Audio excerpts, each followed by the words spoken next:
जय श्री कृष्ण भक्तों, श्रीमद् भागवत महापुराण की भाव यात्रा दसम स्कंद के 52वें अध्याय तक पहुंची है। इस अध्याय में भगवान का द्वारका गमन, श्री बलराम जी का विवाह तथा श्री कृष्ण के पास रुक्मिणी जी के संदेश का प्रसंग है। जैसा कि हर अध्याय के आरंभ में सुखदेव जी से ही प्रसंग आरंभ होता है। सुखदेव जी कहते हैं कि राजन, भगवान श्री कृष्ण ने इस प्रकार इक्ष्वाकु नंदन राजा मुचुकुंद पर अनुग्रह किया, इसलिए अध्याय की चर्चा। अब उन्होंने भगवान की परिक्रमा की, उन्हें नमस्कार किया और गुफा से बाहर निकल आए। उन्होंने बाहर आकर देखा कि सबके सब मनुष्य, पशु, लता और वृक्ष वनस्पति पहले की अपेक्षा बहुत छोटे छोटे आकार के हो गए हैं, क्योंकि युग परिवर्तन हो गया था। उनको मालूम हुआ कि अब कलयुग का आगमन हो चुका है। वे उत्तर दिशा की यात्रा के लिए निकल पड़े। महाराज मुचकुंद तपस्या, श्रद्धा, धैर्य तथा अनासक्ति से युक्त, संशय और संदेह से मुक्त थे। अपना चित्त भगवान श्री कृष्ण में लगाकर गंधमादन पर्वत पर जा पहुंचे। भगवान नर नारायण के नित्य निवास स्थान बद्रिकाश्रम में जाकर बड़े शांत भाव से गर्मी, सर्दी आदि द्वंद्व सहते हुए वे तपस्या के द्वारा भगवान की आराधना करने लगे। इधर भगवान श्री कृष्ण मथुरापुरी में लौट आए। अब तक काल यवन की सेना ने उसे घेर रखा था। अब उन्होंने म्लेच्छों की सेना का संहार किया और उसका सारा धन छीन कर द्वारका को ले चले। जिस समय भगवान श्री कृष्ण के आज्ञानुसार मनुष्यों और बैलों पर वह धन ले जाया जाने लगा, उसी समय मगधराज जरासंध फिर 18वीं बार 23 अक्षौहिणी सेना लेकर के आधम का। राजन, शत्रु सेना का प्रबल वेग देखकर श्री कृष्ण और बलराम मनुष्यों की सी लीला करते हुए उसके सामने से ही बड़ी फूर्ति के साथ भाग निकले। उनके मन में तनिक भी भय न था, फिर भी मानो अत्यंत भयभीत हो गए हों। इस प्रकार का नाट्य करते हुए वह सब का सब धन वहीं छोड़कर अनेक योजनों तक वे अपने कमल दल के समान सुकोमल चरणों से ही पैदल भागते चले गए। जब महाबली मगधराज जरासंध ने देखा कि श्री कृष्ण और बलराम तो भाग रहे हैं, तब वह हंसने लगा और अपनी रथ सेना के साथ उनका पीछा करने लगा। उसे भगवान श्री कृष्ण और बलराम जी के ऐश्वर्य और प्रभाव का ज्ञान नहीं था। बहुत दूर तक दौड़ने के कारण दोनों भाई कुछ थक से गए। अब वे बहुत ऊंचे प्रवर्षण पर्वत पर चढ़ गए। उस पर्वत का प्रवर्षण नाम इसलिए पड़ा था कि वहाँ सदा ही मेघ वर्षा किया करते थे। राजन, जब जरासंध ने देखा कि वे दोनों पहाड़ में छिप गए और बहुत ढूंढने पर भी पता न चला उनका, तब उसने ईंधन से भरे हुए प्रवर्षण पर्वत के चारों ओर आग लगाकर उसे जला दिया। जब भगवान ने देखा कि पर्वत के छोर जलने लगे, दोनों भाई जरासंध की सेना के घेरे को लांघते हुए बड़े वेग से उस 11 योजन अर्थात 44 कोस ऊंचे पर्वत से एकदम नीचे धरती पर कूद आए।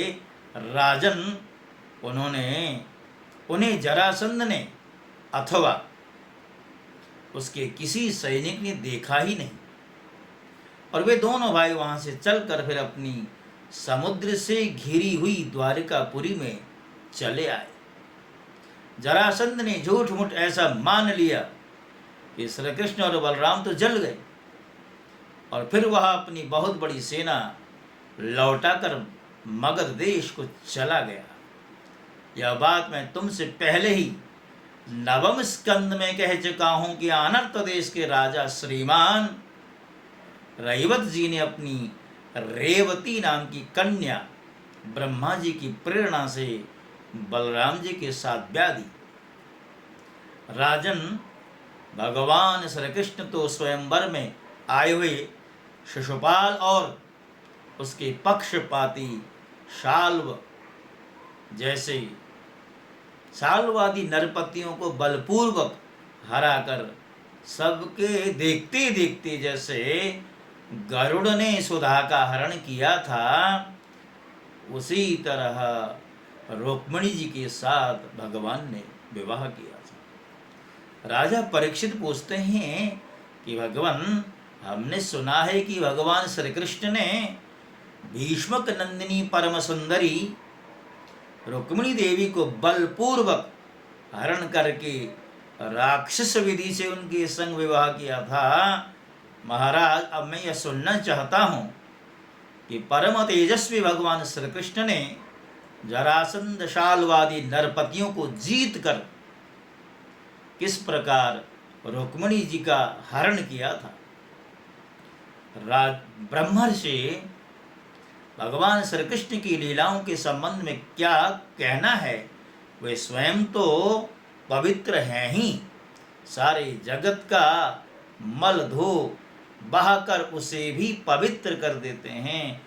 उनमें ऐसी लोकोत्तर माधुरी है जिसे दिन रात सेवन करते रहने पर भी नित्य नया नया रस मिलता रहता है। ऐसी उस रस से कभी तृप्ति होती ही नहीं है। सुखदेव जी कहते हैं, राजन, महाराज भीष्मक विदर्भ देश के अधिपति थे। उनके 5 पुत्र और एक सुंदरी कन्या थी। सबसे बड़े पुत्र का नाम था रुक्मी, और 4 छोटे थे जिनके नाम थे क्रमशः रुक्मरथ, रुक्मबाहु, रुक्मकेश और रुक्ममाली। इनकी बहन थी सती रुक्मिणी।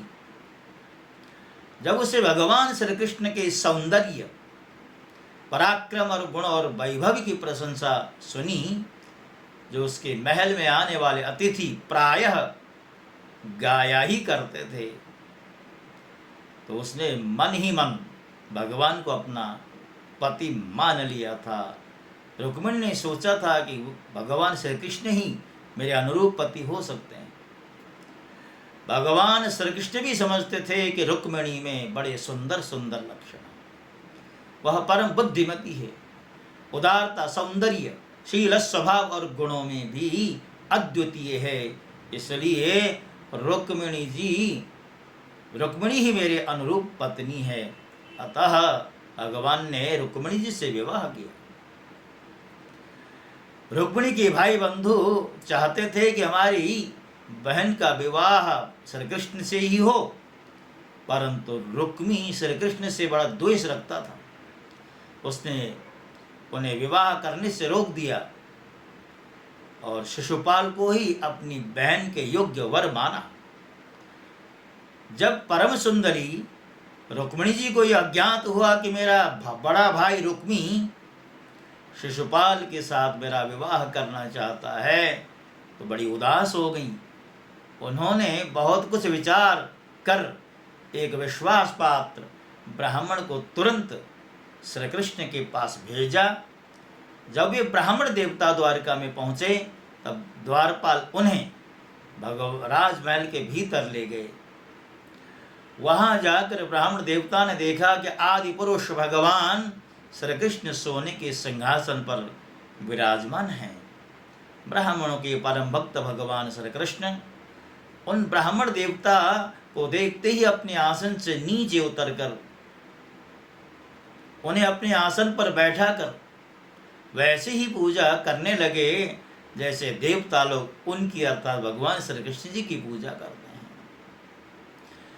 आदर सत्कार कुशल प्रश्न के अनंतर जब ब्राह्मण देवता खा पी चुके, आराम विश्राम कर चुके, तब संतों के परम आश्रय भगवान श्री कृष्ण उनके पास गए और अपने कोमल हाथों से उनके पैर सहलाते हुए शांत भाव से पूछने लगे, हे ब्राह्मण देवता, आपका चित्त तो सदा सर्वदा संतुष्ट रहता है ना? आपको अपने पूर्व पुरुषों द्वारा स्वीकृत धर्म का पालन करने में कोई कठिनाई तो नहीं हो रही है? ब्राह्मण आदि जो कुछ मिल जाए उसी में संतुष्ट रहें और अपने धर्म का पालन करें, उससे च्युत हो तो वह संतोष ही, च्युत न हो तो वह संतोष ही उनकी सारी कामनाएं अर्थात ब्राह्मणों की कामनाएं पूरी कर देता है। जो स्वयं प्राप्त ही वस्तु से संतुष्ट कर लेते हैं, जिनका स्वभाव बड़ा ही मधुर है और जो समस्त प्राणियों के परम हितैषी, अहंकार रहित और शांत हैं, उन ब्राह्मणों को मैं सदा सर्वदा सिर झुकाकर प्रणाम करता हूँ। ब्राह्मण देवता, आप कहाँ से, किस हेतु से, किस अभिलाषा से इतना कठिन मार्ग तय करके यहाँ पधारे हैं? हम आपकी क्या सेवा करें? राजन, लीला से ही मनुष्य रूप धारण करने वाले भगवान श्री कृष्ण ने जब इस प्रकार ब्राह्मण देवता से पूछा, तब उन्होंने सारी बात कह सुनाई। उनके बाद इसके पश्चात भगवान ने रुक्मिणी जी का संदेश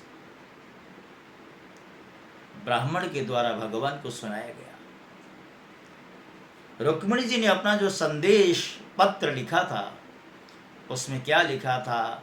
श्रुत्वा गुणान् भुवन सुंदर शृण्वतां ते निर्विश्य कर्ण विवरैर्हरतोंगतापं रूपं दृशां दृश्यमतामखिलार्थलाभं त्वय्याच्युता विशति चित्तमपत्रपं मे। रुक्मिणी जी ने ऐसे 7 श्लोक लिखे और 7 श्लोकों में अपना मनोभाव प्रकट किया है। पहले श्लोक में रुक्मिणी जी ने भगवान को त्रिभुवन सुंदर कहकर के संबोधन किया है और कहती हैं, जब से मैंने आपके रूप और गुणों के बारे में सुना है, मैंने अपना चित्त आप पे लगा दिया है। और कौन ऐसी सौभाग्यशालिनी स्त्री होगी जो आप जैसे पुरुषों का वर्णन न करना चाहेगी? क्योंकि मैंने आपको पति रूप में चाहा है, मन ही मैंने आपका वर्ण किया है और आपको चाहिए कि आप सिंहवध आकर के मुझे यहाँ से उठा करके ले जाएं। कदाचित शिशुपाल जैसे भेड़िए अगर मुझे उठा करके ले गए तो आपके पराक्रम के लिए भी एक तरह से संकोच और शर्मिंदा की बात हो सकती है। और यहाँ पर कहा, यदि मैंने जीवन में कुछ अच्छा किया है, पूर्तेष्ट अर्थात इष्टापूर्ति, 2 तरह के सत्कर्म होते हैं।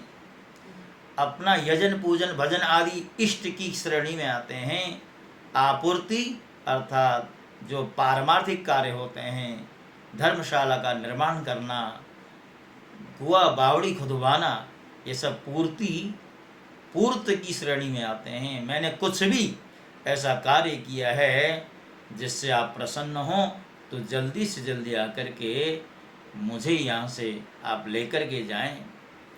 और यहाँ पर एक और महत्वपूर्ण बात बताइए, जिस दिन मेरा विवाह होने वाला हो उसके 1 दिन पहले आप हमारी राजधानी में गुप्त रूप से आ जाइए और फिर बड़े बड़े सेनापतियों के साथ शिशुपाल तथा जरासंध की सेनाओं को मत डालिए, तहस नहस कर डालिए।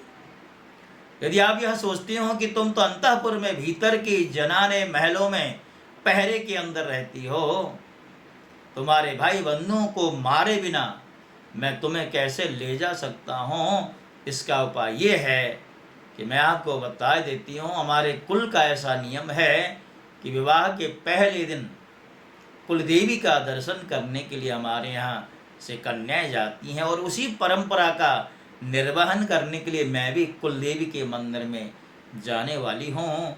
आप वहीं पर आएं और आप वहीं से मुझे लेकर के चले जाएं। हे कमल नयन, भगवान शंकर के समान बड़े बड़े महापुरुष भी आत्मशुद्धि के लिए आपके चरण कमलों की धूल से स्नान करते हैं। यदि मैं आपका वह प्रसाद, आपकी वह चरण धूलि नहीं प्राप्त कर सकी तो व्रत द्वारा शरीर को सुखा करके नष्ट कर दूंगी। ब्राह्मण देवता ने कहा, यदुवंश शिरोमणे, यही रुक्मिणी की अत्यंत गोपनीय संदेश हैं जिन्हें लेकर के मैं आपके पास पहुंचा हूं। इस संबंध में जो कुछ भी उचित हो आप करें और इस पर भली भांति विचार करें और तुरंत ही उसके अनुसार कार्य भी करें। इसी के साथ साथ ये जो 52वां अध्याय, इसको यहाँ पर विश्राम दिया गया है। और जैसा कि मैं आपसे बार बार निवेदन करता हूँ, हमारी ये भाव यात्रा प्रतिदिन एक अध्याय की श्रृंखला को लेकर के आगे बढ़ रही है। अब तो इसने 10वें स्कंद का 52वां अध्याय भी पार कर लिया है। हमारी यात्रा इसी तरह चले। आपने यदि हमारे चैनल को सब्सक्राइब नहीं किया है तो यथाशीघ्र सब्सक्राइब कर दें। इसी प्रार्थना के साथ आपसे विदा होता हूँ। जय श्री कृष्ण। ओम नमो भगवते वासुदेवाय।